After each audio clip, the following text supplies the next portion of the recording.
So I'm going to tie a few things together with this question because back in 2009, when my other show, the Good Old Boys show, first started, you was one of our first interviews, probably the second interview we had.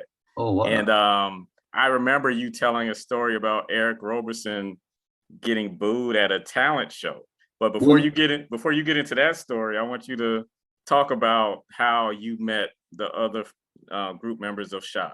I know you was roommates with Darnell. Me and D were Darnell. roommates our freshman year, and then Darnell, after our freshman year, Darnell went on to Pledge Alpha, and he met the other two guys. You know, they were Alpha Phi Alpha guys, and we all kind of met back up together my senior year in preparation for this big talent show at Howard that we did, which was the only show we ever did before we got signed. But it was like the Apollo. It was a real pressure cooker. People were getting booed at this show. Mm-hmm. And it had no bearing on their talent level because Eric Roberson killed Pretty Brown Eyes. And that was the first time I had ever heard Pretty Brown Eyes before I even heard Stokely and them sing it. I heard Eric Roberson singing it. I thought he had written it because I knew he was a talented songwriter. Mm-hmm. And I thought that was something he had written.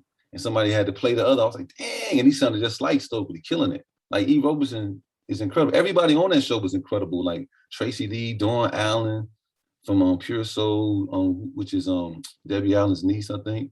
Mm-hmm. And a couple of more. And then, then we were on there. And I think we went last. And I think we just got lucky to go last because I think the people were just wore out in terms of just trying to boo anything that hit the stage just to have fun at everybody's expense.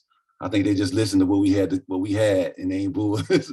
You know what I mean? But the people who got booed, like E. Roberson, it wasn't because they were incredible. Like, I was like mad because I wanted to hear the song being finished. Right. You know what I mean? But yeah, it was just one of them kind of crowds. It was full of like the New York football team type of crowd. It's Friday night, you know what I mean? Alcohol is in play. People just rowdy. They want to have some fun. They want to just, make it the Apollo. They ain't no Sandman up there, but they want to boo something just so they can be empowered to do it at everybody's expense. But some of the richest talent at Howard was up there giving it their all, killing it. Everybody got record deals that was up there too. You know what I mean? Eventually. So yeah, that's what that was. We just got lucky.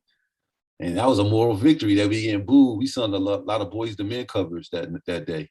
Mm-hmm. And then, once we finished that, we went off, but they gave us a little encore.